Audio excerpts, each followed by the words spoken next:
international de l'édition scolaire de Djibouti par une visite guidée des stands. Quelles sont tout d'abord vos premières impressions par rapport à cette visite guidée? Mon impression ne peut être que positive, étant donné que j'ai vu le travail qui a été fait depuis le début jusqu'à aujourd'hui. Donc c'est un travail qui est vraiment une exposition qui était bien faite.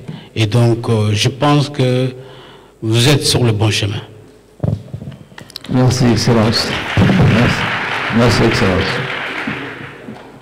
Excellence, la décision politique suite aux États généraux de mettre en place une édition locale des programmes et des manuels scolaires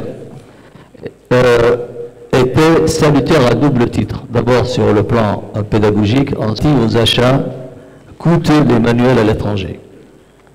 Aujourd'hui, Djibouti, qui ne dépend plus de maisons d'édition étrangères, a conçu plus de 700 titres de manuels et de supports pédagogiques et disciplinaires pour les élèves du préscolaire, de la base, du moyen, du lycée général et du lycée technique. Excellence, quel bilan faites-vous de cette politique nationale du livre d'une manière générale? Disons que c'est très honorable de voir le chemin parcouru. En effet, je voyais tout à l'heure des manuels scolaires Mamadou et Bineta. Disons, des gens de ma génération ont eu ça à apprendre à l'école. Et en plus de cela, on nous a aussi enseigné que nos ancêtres étaient le Gaulois. Donc ce sont des choses... ça fait partie de notre histoire. Mais en effet, depuis que vous avez effectivement... depuis que les manuels scolaires qui avant étaient donc produits par des maisons d'édition étrangères avaient quand même des coûts prohibitifs. Aujourd'hui, nous avons cette chance, nous avons suivi une vision politique qui était donc édictée par le chef de l'État et nous avons mis en place notre maison d'édition des manuels scolaires. Et pour cela, donc, nous avons beaucoup investi dans l'éducation nationale et surtout, nous avons transformé le CRIPEN en maison d'édition des manuels scolaires. Ceci nous a permis aujourd'hui de produire nos propres manuels, bien sûr, qui sont dans le contexte du pays. Et en plus de cela, il y a aussi le fait que nous avons fait des économies très importantes sur le budget national. Ceci aujourd'hui, nous en sommes fiers d'avoir atteint ce stade. Merci, Excellence. Vous venez de brosser un tableau sur la politique nationale du livre initié par le Président de la République. Quelle perspective voyez-vous pour Djibouti dans un monde où le numérique prend de plus en plus de place? Effectivement, ça, c'est une révolution. Le numérique va s'installer partout dans le monde, va s'installer dans tous les domaines. Et l'éducation nationale ne sera pas en reste. L'éducation nationale va aussi poursuivre son effort pour entrer dans ce monde numérique et le gouvernement va aussi appuyer le département de l'éducation pour vraiment aller de l'avant et surtout gagner ce pari que nous avons déjà gagné en partie en mettant en place notre édition sur place ici, l'édition des manuels scolaires. Nous allons aussi gagner le pari du numérique. Merci, Excellence. Merci beaucoup, Excellence, pour ces éclairages. Si je m'adresse maintenant à Son Excellence, la Directrice Générale de l'UNESCO. Excellence, Madame la Directrice Générale, nous nous félicitons d'abord pour les actions de restructuration que vous avez faites pour rendre l'UNESCO encore plus efficace, plus efficiente et plus performante. Pas plus tard que le 22 février, c'est-à-dire il y a 2 jours, il était question, entre autres, du rôle des commissions nationales lors de la réunion interrégionale. Quel regard portez-vous sur l'avenir des supports pédagogiques? Merci beaucoup. Alaykoum salam. Je voudrais d'abord vous dire le bonheur que j'ai à être avec vous à Djibouti pour cette occasion particulière qui est pour moi très importante. Et je suis venue d'abord saluer 20 ans d'une politique déterminée pour l'éducation.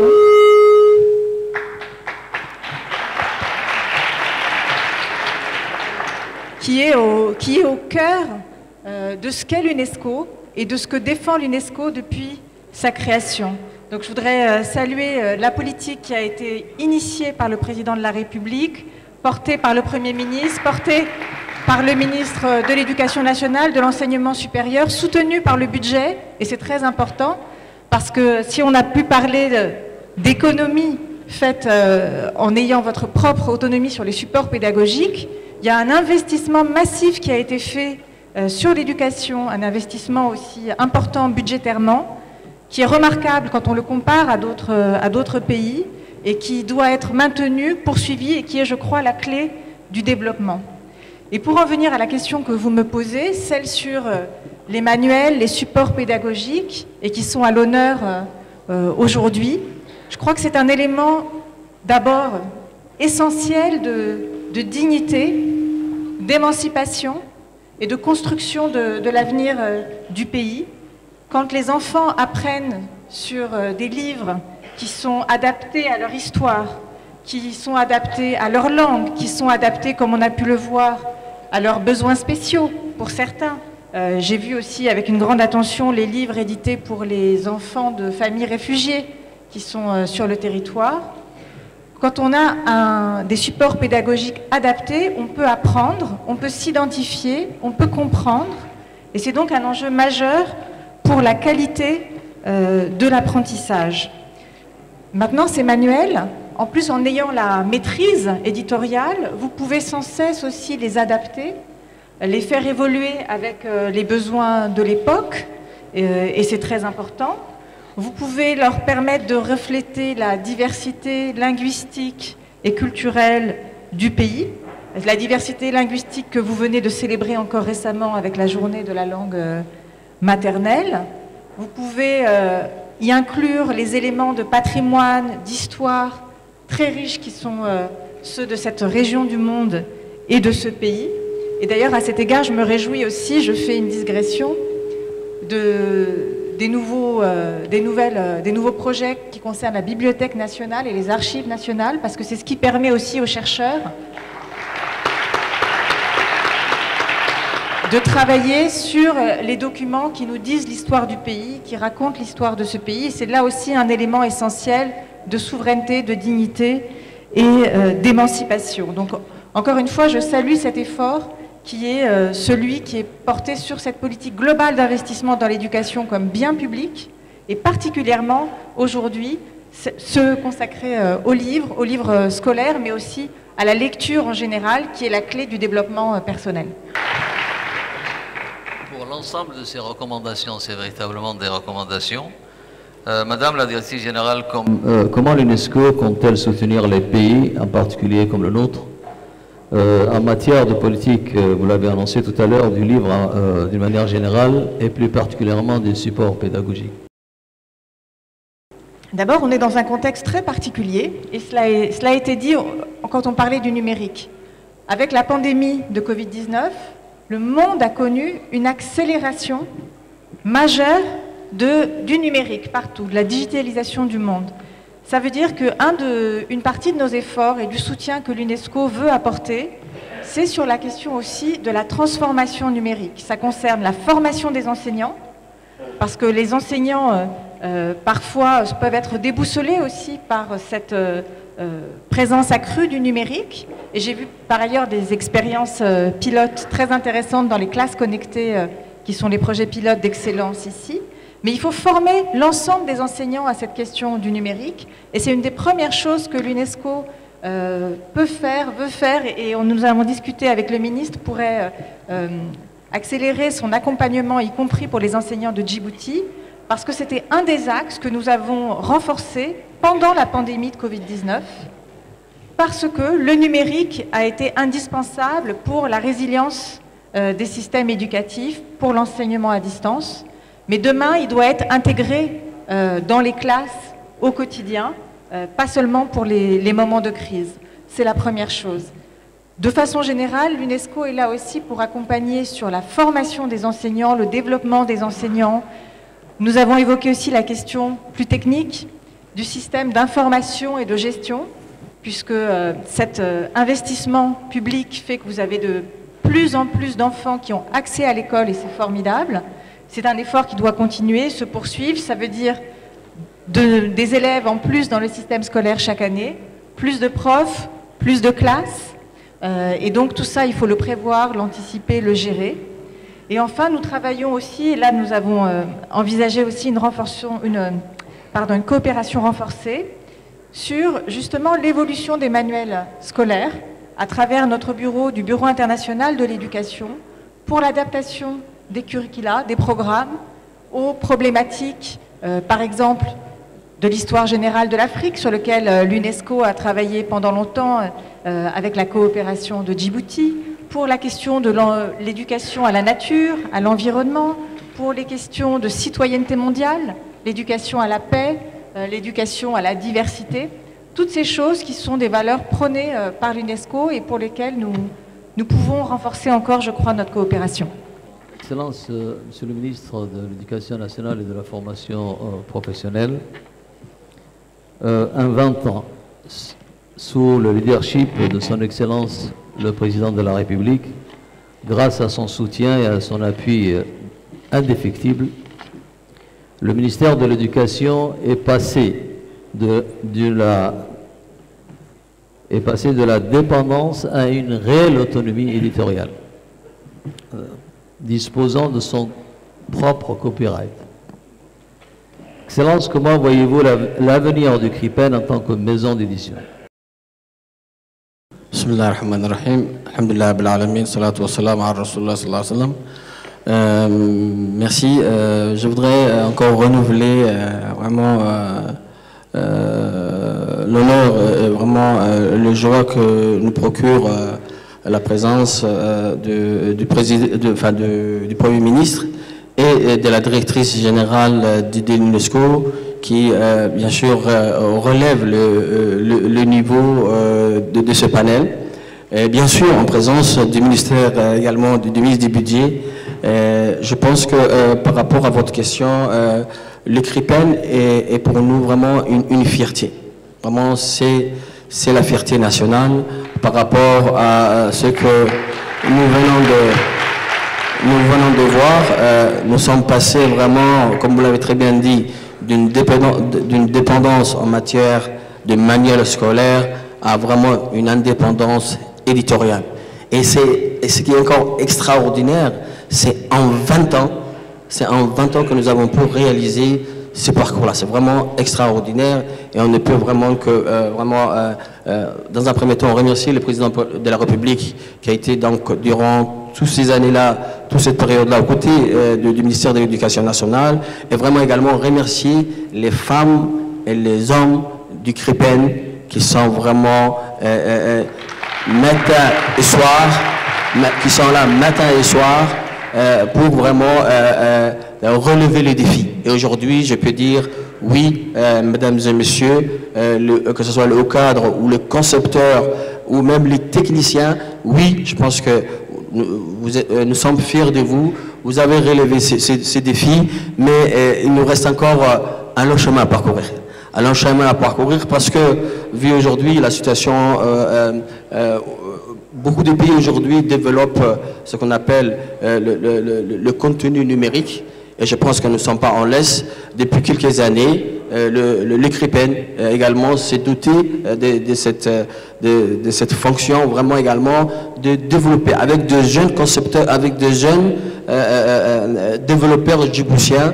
Nous avons aujourd'hui en train de même mettre en place un projet pilote avec le développement de contenu numérique, avec bien sûr avec nos manuels. C'est nos manuels qui ont été traduits et développés en contenu numérique, et c'est sur plusieurs écoles de la ville de Djibouti, mais également dans les régions que nous sommes en train de développer. Et Inch'Allah, je pense que dans les temps à venir, en mettant en place également tous les outils, parce qu'il ne suffit pas juste de développer des contenus numériques, le contenu numérique avec justement, parce que nous permettons d'avoir un copyright. Donc ce copyright nous permet vraiment de développer des contenus numériques. Nous avons des compétences.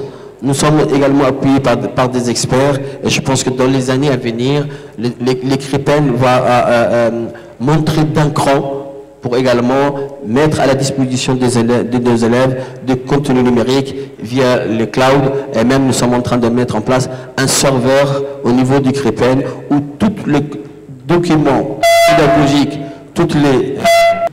nous avons donc vraiment tous les moyens qu'il faut pour que les CRIPEN puissent passer d'un cran et donc disponibiliser nos élèves. Je disais que oui, nous avons mis en place un projet réactique. C'est un projet où nous travaillons avec le ministre de la Communication qui est ici présent. Je le remercie d'avance, parce que toutes les écoles primaires vont être connectées avec la fibre optique, grâce justement à l'appui du ministère de la Communication.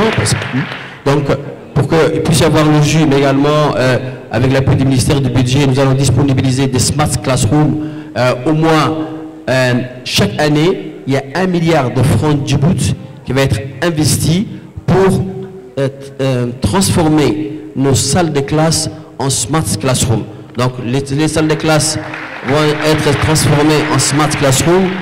Avec la fibre optique, nous allons avoir le jus, et les CRIPEN est en train, donc le ministère de l'Éducation nationale également, est en train de travailler dans ce sens pour développer les contenus numériques. Ce manuel que nous l'avons aujourd'hui en imprimé, nous allons les traduire en manuel interactif et numérique, Inch'Allah. Et donc je vois dans ce sens-là le futur du CRIPEN. Merci, Excellence, pour tous ces éclairages. Est-ce que vous pouvez, Excellence, nous dire un mot sur les possibilités de coopération sud-sud en matière toujours éditoriale? Oui, j'ai oublié aussi que vraiment remercier les pays amis qui sont avec nous, et n'oublions pas que cette foire et ce forum est un forum bien sûr international. Nous avons la Somalie qui est avec nous, nous avons également l'Ouganda qui est avec nous, nous avons la Mauritanie qui est avec nous, nous avons aussi en vidéoconférence lors des autres panels, nous aurons également le Sénégal qui sera avec nous, nous avons également l'Égypte qui sera également en vidéoconférence avec nous. Il est question vraiment d'échanges d'expériences, de bonnes pratiques pour voir déjà le cas Djibouti. Nous leur exposons les cas Djibouti pour que nous puissions après faire cette possibilité de prendre ce qu'il y a de meilleur chez eux, mais également qu'ils puissent également prendre ce qu'il y a mieux chez nous. Et donc vraiment, je pense que les CRIPEN, en tant que maison d'édition, je pense que ce manuel, ce contenu numérique, nous pouvons bien sûr, parce que nous avons des manuels aussi bien en français, en arabe et anglais. Comme vous savez que bien sûr dans la région où nous nous trouvons, Djibouti est donc le seul pays francophone, mais comme nous avons des pays et des manuels en arabe, je pense que nous sommes capables également de proposer nos manuels en mathématiques, en arabe, en histoire-géographie, dans toutes les disciplines, mais également en anglais, où nous avons des manuels vraiment avec un curriculum djiboutien, également en anglais, dans les différentes disciplines, en arabe, dans les différentes disciplines. Donc vraiment, je crois que nous avons une expertise propre djiboutienne. Et cette expertise, nous sommes, je pense, capables d'échanger et de travailler avec le pays amis du Sud. Merci, Excellence. quel message adressez-vous à nos chercheurs, concepteurs, ceux qui travaillent et aux usagers qui sont directement concernés par les manuels scolaires? Je crois que je ne veux pas prendre toute la parole et je peux peut-être en laisser un peu avec le ministre du Budget pour qu'il parle des usagers. Mais moi, ce que je vais dire vraiment, encore une fois, à chaque fois que je rencontre ces concepteurs du CREPEN, et je n'arrête pas de dire également au directeur général du CREPEN que ces concepteurs, il faut les chuchoter, il faut les mettre en valeur, il faut les promouvoir parce que vraiment, c'est vraiment la pièce maîtresse vraiment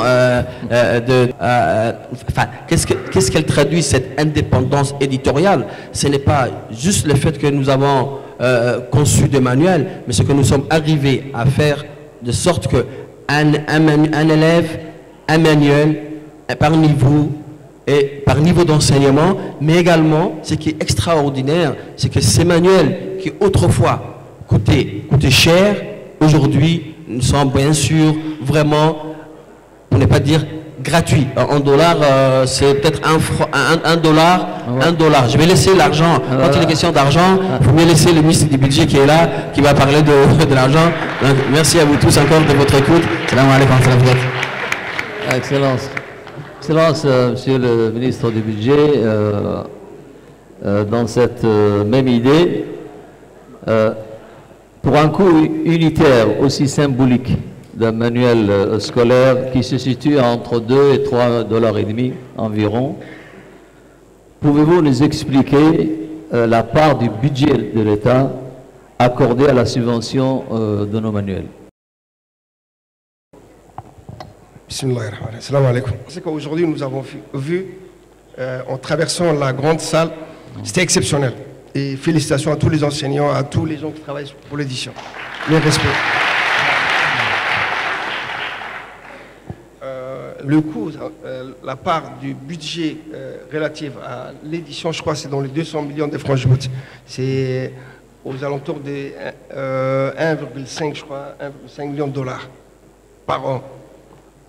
Mais c'est pas, c'est uniquement pour l'édition. Mais la part de l'enseignement est une des parts les plus importantes au niveau du budget de l'État. C'est aux alentours de 25% du budget et relative à l'enseignement du pays. Et l'enseignement, ça commence de la base à, comment on appelle, à l'enseignement supérieur. Et exactement ce qu'on a vu aujourd'hui, c'était la diversité de notre enseignement.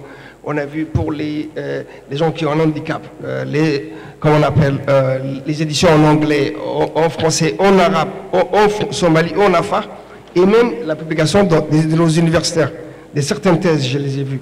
Donc, je crois que l'appropriation de l'enseignement, c'est la base du développement. Une fois qu'on aura intégré notre enseignement qui correspond aux Djiboutiens, il pourrait y avoir un développement. Mais le fait d'utiliser un enseignement extérieur, c'est plus difficile. Donc félicitations au CREPEN de développer notre propre livre. Je vous remercie. Pour le futur, là, on vient de le dire, la numérisation des manuels, les tablettes, l'enseignement à distance, au cas où la pandémie persiste, quel serait le budget de l'État qui va accompagner tout ceci pour faire face à une telle situation? Je vous remercie. Comme disait un grand économiste, pour le futur, nous serons tous morts. Donc, on laisse ça à Allah. Mais la seule chose que je peux dire, il a avancé un peu. Nous allons mettre 1 milliard de francs Djibouti par an pour aller vers le numérique. Donc, ça sera un grand apport au niveau du budget. Et je crois qu'eux-mêmes, l'éducation va faire aussi son apport. Ils vont essayer d'améliorer et de diminuer le coût. Je vous remercie. Merci beaucoup. Excellency Prime Minister, Excellency Ministers, and Excellency the Director of UNESCO, I'm UNDP rep in Djibouti.